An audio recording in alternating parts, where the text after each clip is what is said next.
Hey there, I'm Steve Pumphrey, certified fitness and nutrition coach. Welcome to Workout Wednesdays. This is the first in this series, so it's going to be kind of an introduction. So we're going to introduce Workout Wednesdays and kind of, if you've never been to a gym before, give you a little bit of a taste of what it's like to go in one, what to do before you go to the gym, how to get ready for a workout, warm-ups. We're going to talk about two different kind of warm-ups we're going to do.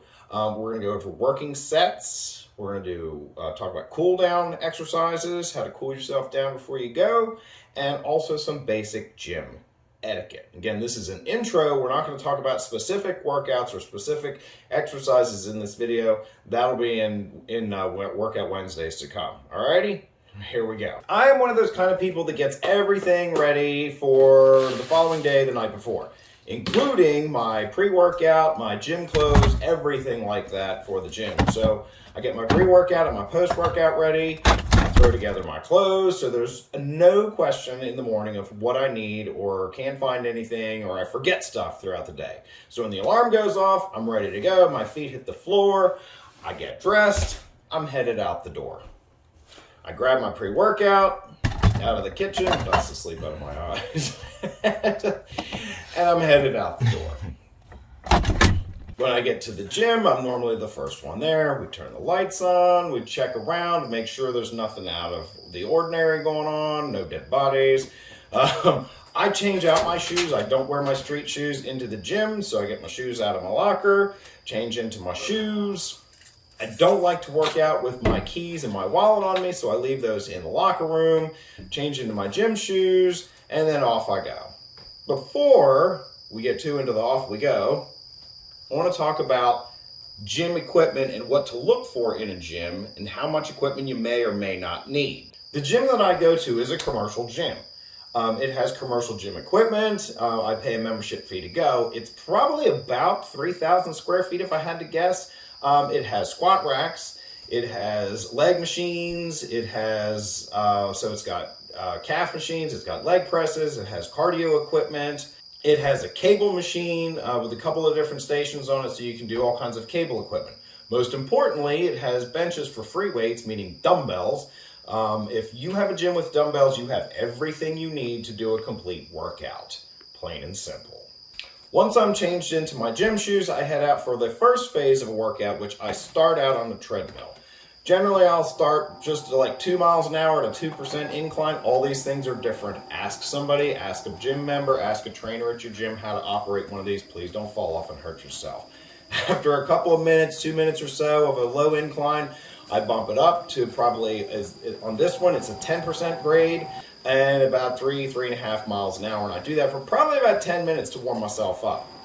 And that's what I would call just an overall body warm up. So it's to get the blood flowing, get your temperature elevated a little bit, and just get yourself, prepped and ready to go. Next, what I'm going to show you is a weight warm up. Okay. I don't do stretching before I start lifting weights. That's just me. If you think you want to do stretching beforehand, there's arguments for and there's arguments against stretching beforehand. So having said that, if you normally work out, if your maximum weight is say 20 pounds on a dumbbell curl, you're going to drop down to about 10 pounds, okay? Not necessarily half on all of them. So instead of 20 pounds, we're going to skip over 15 and we're going to go down to 10. We're going to start with our first warm-up set with 10 pounds. And here we go with our first set. And this is just an example with dumbbell curls of how we do them.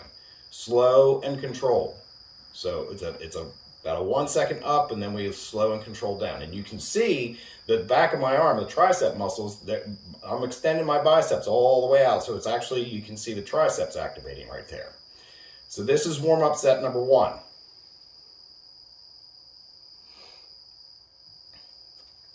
Once we're done with warm-up set number 1, shake it out, walk around the gym for, 60 seconds or so. Warm-up set number 2, you're going to go up a notch in weights. So now we're up to 15 pounds. Same exact thing. Number of reps is going to depend on your strength and how heavy you normally lift. So shoot for the 10 to 12 rep range in here. You do not have to tire yourself out. That's not the point of the warm-ups. You're not supposed to be tiring yourself out. You're just getting your muscles and your joints and all, working with the motions. Next is going to be our full working set of, in this case, dumbbell curls, okay? So we're going to go up to, in this case, our 20-pound dumbbell, perfect forms. We're standing right. We're going to concentrate on the way up and then gently or slowly lower, okay? So as you can see, I'm lowering much slower than what I'm curling up. And those pinkies are twisted, and we'll talk about that in a different video. As far as exertion and maximal effort and failure, I normally push to a failure, which looks like this. That's all I can do. When you can't do any more with perfect form, you've hit failure. In between working sets, I recommend that you log your workouts. What does that include? The date, general mood before you started, what body part you're working out, how you felt from your warm-up, your exercises, your weight, your reps, your sets, the numbers of each, any notes on cooldown, we haven't gotten there yet, and your general mood when you've concluded your workout.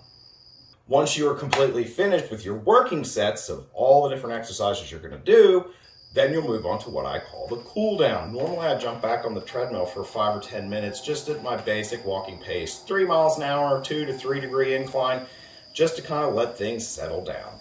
If your gym has a keep your shirt on policy, please keep your shirt on, obey the rules, but by all means have fun. Pat yourself on the back. You did a good job. Once you're done, be careful getting off the treadmill. Let's talk about etiquette for a second. If your gym is crowded and there's a bunch of other exercisers there, please be mindful of them. You're not the only one in the gym. You're not the only one that pays for membership.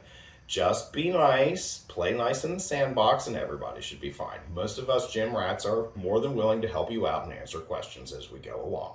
It should go without saying that we need to put all of our toys away when we're done playing with them. Gym owners hate to see that stuff all over the floor.